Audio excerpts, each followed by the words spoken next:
गोविंद बोलो हरि गोपाल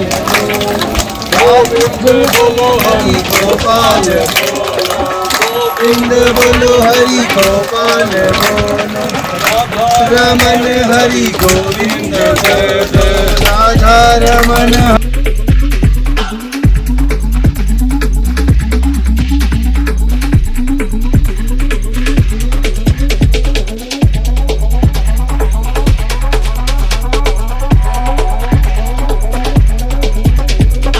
यहाँ पर ऐसे थे, मैंने पूछा कि स्कूल जाते हो, वो बच्चे स्कूल तक नहीं जाते। तो हमारी ये एनजीओ के थ्रू है संभव के थ्रू कोशिश रहेगी कि हम इन बच्चों को मोटिवेट करें, हम इन बच्चों को इंस्पायर करें कि ये बच्चे पढ़ें लिखें स्कूल जाएं। देखो कमल जी आपने कहा कि नर सेवा नारायण सेवा, तो सबसे बड़ी बात हुई है, सबसे बड़ी बात ही यही है हम लोग अपने लिए तो जी रहे हैं, हम लोग इकट्ठा कर रहे हैं। अगर ये सेवा इन सबके लिए बन जाए तो ज़्यादा बेटर है। हमें नहीं करना चाहिए कि नर सेवा और नारायण सेवा, उनकी सेवा में जो खुशी है वो हल्की कुछ है। बहुत अच्छी फीलिंग आती है जब आप किसी को कुछ सिखाते हो और वो आगे जाके हमें स्कूल में दिखते हैं। तो यही हमारा मोटिव था और थोड़ा बहुत सक्सेस भी मिली है, आगे और मिलेगी।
नर सेवा नारायण सेवा, ये तो हमने देखा ही है कि अगर हम मनुष्य की सेवा करते हैं अपनी ज़िंदगी के अंदर तो नारायण की ही सेवा मानी जाती है, क्योंकि सब जीवों से प्रेम करो कर मालिक को पाना है। सब जीवों के दिल अंदर मालिक का ठिकाना है, क्योंकि इस सृष्टि के अंदर जो भी जीव है उसके अंदर उस परमेश्वर का अंश है, उस अंश की हमने सेवा करनी है।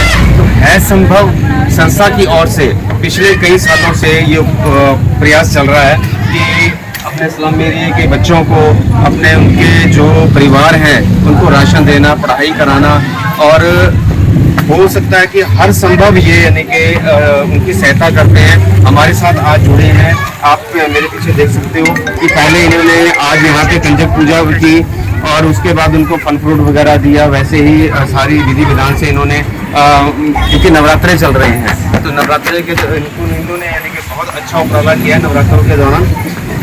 तो उसको देखते हुए आज हमारे साथ इनसे बातचीत करेंगे, क्योंकि ये पहली बार ये संस्था मीडिया के सामने आई है कि ये पहले यानी छुप छुपा के काम करते थे, सामने नहीं आते थे। तो मैंने संजय जी से बात, इनके संजय जी हैं, तो इनसे बात की। मैं कहा जो आप काम करते हो कुछ ना कुछ लोगों को दिखना चाहिए और लोगों को पता लगना चाहिए, आपके साथ और जुड़ेंगे लोग, ऐसे लोगों में भावना पैदा होगी कि वो सेवा कर सके। सेवा की यानी कि जो भावना है वो पैदा होती है। तो हम सबसे पहले यानी कि बात करेंगे, यहाँ पे हमारे राकेश मेहता जी हैं, उनके साथ जुड़े हुए हैं, उनसे बात करते हैं। मेहता जी, आप इस एनजीओ के बारे में थोड़ा जानकारी दें। पहले इस संस्था का अपना नाम पहले अपना नन्हे हाथों में कलम था, तो अब हमने चेंज करके है संभव रखा है। तो सारा मैं तो इसमें कम सहयोग करता हूँ, लेकिन जो अभिषेक जी हो गए, सेठिया जी हो गए, सारे अपना करते रहते हैं। तो आज मैं काफ़ी टाइम बाद इस संस्था के कार्यक्रम में कोई शामिल हुआ हूँ। बड़ा अच्छा लग रहा है मेरे को अपना यहाँ पे इनके साथ आके, बहुत दिल को सुकून मिला। हमारे साथ अभिषेक जी हैं, काफ़ी देर से संस्था के अंदर जुड़े हुए हैं। अभिषेक जी, इस संस्था के बारे में और बताइए। हमारी संस्था का मेन मोटिव पहले तो सिर्फ ये था कि जो स्लम के बच्चे हैं उनको स्टडी के लिए अवेयर करके उनको गवर्नमेंट स्कूल में दाखिला करवाना, उनकी जो बेसिक रिक्वायरमेंट्स हैं वो पूरी करनी। और पिछले 5 साल से हम ये काम कर रहे हैं। और आज हमारी संस्था करके बहुत से ऐसे बच्चे भी हैं जो कभी स्कूल नहीं गए थे, लेकिन आज वो स्कूल में अच्छे पढ़ लिख रहे हैं और अच्छे आगे बढ़ रहे हैं। अब हमने थोड़ा सा अपना दायरा बढ़ा दिया है, बच्चों के साथ साथ और भी कई सारी सेवा कर रहे हैं। तो हमने इसलिए नाम चेंज करके है संभव सेवा सोसाइटी रखा है इसका नाम। तो अब ऐसे ही और बड़े सारे काम करते रहेंगे और बहुत जल्दी ये सारी अपडेट्स जो है मीडिया में भी है। हमारे साथ राजन जी भी जुड़े हुए हैं, तो राजन जी से बात करते हैं। राजन जी, आपके बारे में तो हमने देखा कि आप हर को मोटिवेट भी करते रहते हो, सब कुछ करते रहते हो, आप सोशल मीडिया में बहुत ज़्यादा एक्टिवेट हो। तो आप इस एनजीओ से जुड़े हो, तो आपने इस एनजीओ को आज तक यानी कि सोशल मीडिया पे क्यों मिलाया? पहले हमारा मेन मकसद होता था कि जो हेल्प की जाए बिना बताए की जाए, वो कहते हैं कई बार गुप्त दान है ना, महाकल्याण। तो पहले हमारा ये सिस्टम रहता था, बट बहुत सारे हमारे साथ वॉलंटियर्स जो जुड़े हुए हैं, तो सबकी एक राय थी कि नहीं, मीडिया में भी आना चाहिए ताकि और भी लोग हमारे साथ जुड़े, और भी लोगों को एक मैसेज जाए कि हम जो सोसाइटी के लिए करने जा रहे हैं कुछ अच्छा करने जा रहे हैं। क्योंकि कई बार क्या होता है कि हम लोग समाज के लिए कुछ करना चाहते हैं और हो नहीं पाता है। बहुत सारे बच्चे मैंने आज देखे यहाँ पर ऐसे थे, मैंने पूछा कि स्कूल जाते हो, वो बच्चे स्कूल तक नहीं जाते। तो हमारी ये एनजीओ के थ्रू, है संभव के थ्रू कोशिश रहेगी कि हम इन बच्चों को मोटिवेट करें, हम इन बच्चों को इंस्पायर करें कि ये बच्चे पढ़ें लिखें, स्कूल जाएं। और हमारी पूरी कोशिश रहेगी, जितनी ज़्यादा कोशिश रहेगी, इवन मैं अपने सारे राजपुरा वासियों को, जो भी पंजाब वासी हैं, हमारे देश के वासी हैं, कहीं पर भी आप हिंदुस्तान का कोई भी ऐसा बच्चा देखो वो नहीं पढ़ रहा, आप उसको किसी न किसी तरह से मोटिवेट करो। क्योंकि मेरा मानना ये है कि अगर आप किसी को पढ़ा देते हो, किसी को मोटिवेट कर देते हो, सबसे बड़ा दान यही दान होता है। ज्ञान का दान मेरे ख्याल से सबसे बड़ा दान है। सही बात है जी, इन्होंने सही बात बोली अपने राजन जी ने कि ज्ञान का दान सबसे बड़ा दान है। लेकिन आज हम आपको एक और छुपे रुस्तम से मिलाते हैं, जो कोविड के दौरान निस्वार्थ यानी कि सेवा करते रहे हैं, लोगों को राशन देते रहे हैं, हर संभव कोशिश करते रहे हैं। जैसे इनकी संस्था का नाम रखा है इन्होंने, हर संभव कोशिश, तो वो हर संभव यानी कि कोशिश करते थे अपना योगदान डालने में। संजय जी, आप इससे काफ़ी देर से जुड़े हैं, आप और कुछ इसमें बताइए। देखो कमल जी, आपने भी कहा कि नर सेवा नारायण सेवा, ये सबसे बड़ी बात कही आपने। सबसे बड़ी बात ही यही है, हम लोग ना अपने लिए तो जी रहे हैं, हम लोग इकट्ठा कर रहे हैं। अगर ये सेवा इन सबके लिए भी बन जाए तो ज़्यादा बेटर है। हमें यही करना चाहिए कि नर सेवा और नारायण सेवा, इनकी सेवा में जो खुशी है वो हरि जी की इच्छा है, सबसे खुशी यही है। तो हमारे साथ एक अपने सीनियर अपने इनके मेंबर भी हैं, उनसे बात करते हैं। तो देखिए जी, आप बच्चों को इनसे मोटिवेट करते हो, इनको साथ रखते हो। आज का इवेंट सर का ही है, तो सर का इवेंट है। तो आज जो इवेंट था यानी कि जो कर रहे हो आगे आने वाले टाइम में और क्या क्या करोगे जरा बताइए। बहुत पुराना ही जुड़ा हुआ हूँ।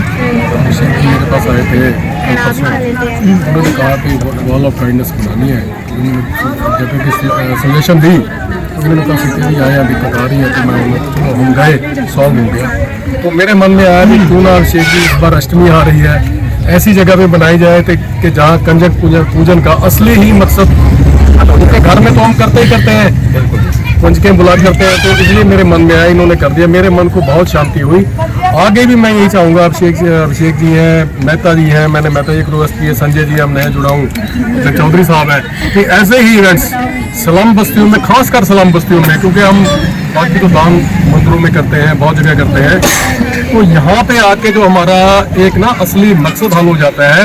हम इसको दान भी नहीं कह सकते, चलो एक वर्ग है, शोषित भी नहीं कह सकते, इनको कहना अच्छा नहीं होगा।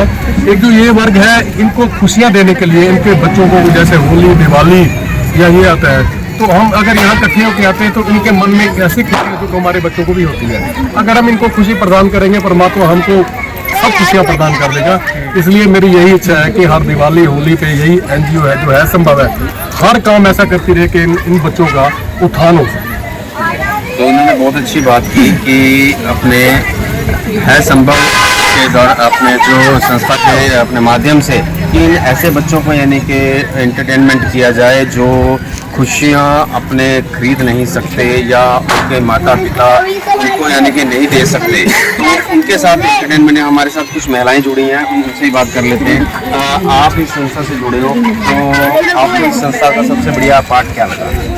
मैं इस संस्था से 5 साल से जुड़ी हूँ और हमारी यही कोशिश रही है हमेशा कि हम जितनी ज़्यादा हो सके इन बच्चों की शिक्षा की तरफ ध्यान दें और इन्हें शिक्षा प्रदान करें, क्योंकि मुझे भी यही लगता है कि अगर आप किसी को नॉलेज या एजुकेशन दे रहे हो तो वो सबसे बड़ा दान है। और मैं सबसे यही कहूँगी कि जो मतलब अपने बिजी शेड्यूल से हमें यही कोशिश करनी चाहिए कि कुछ टाइम निकालें और लोगों की सेवा करें। तो अब हमारी जो सेवा है वो उसका लेवल हमने बढ़ाया है, सिर्फ बच्चों की शिक्षा तक नहीं, अब हम चाहेंगे कि हम और भी कार्य करें, जिसके लिए हमने पहला कदम उठाया। आप काफ़ी समय से आप भी जुड़े हुए हैं इस संस्था से, तो आप मेरे ख्याल ट्यूशन व्यवस्था भी करते हैं मेरे ख्याल से, तो आप इन बच्चों को यानी बच्चों पढ़ाते थे या कोई उनकी पढ़ाई में हेल्प करते थे, कैसे?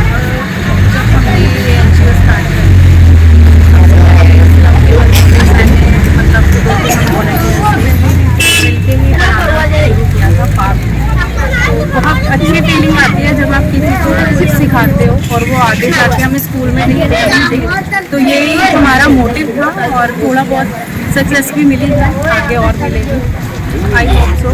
और मैं सबको कहना चाहूँगी कि हर कोई अपना बिजी शेड्यूल इन बच्चों के लिए बहुत अच्छी बात कही इन्होंने कि अपने बिजी शेड्यूल में से कुछ ना कुछ समय इन बच्चों के लिए निकाला जाए। तो मैं अपने चैनल के जरिए भी सभी लोगों को अपील करूंगा कि ऐसी संस्था से जुड़ें जो ऐसे स्लम बस्तियों में जाके बच्चों के लिए, उनके परिवारों के लिए जो मदद करते हैं, ताकि जो हमारा जो देश है गरीबी रेखा से ऊपर उठ सके। क्योंकि हम अगर पूंजीपति लोग जो हम हैं, तो अगर वो अपना कुछ कहते हैं ना 10% अगर इनको भी दे देंगे तो हमारी उसमें कोई फर्क नहीं पड़ता। तो मैं अपनी चैनल की तरफ से एक विनती करूंगा कि सभी इन जैसी NGO के साथ जुड़ें, ताकि जो यानी कि जो हमारे स्लम बस्तियां हैं वो खत्म हो सके। सिटी न्यूज़ 07 से अजय कमल राजपुरा।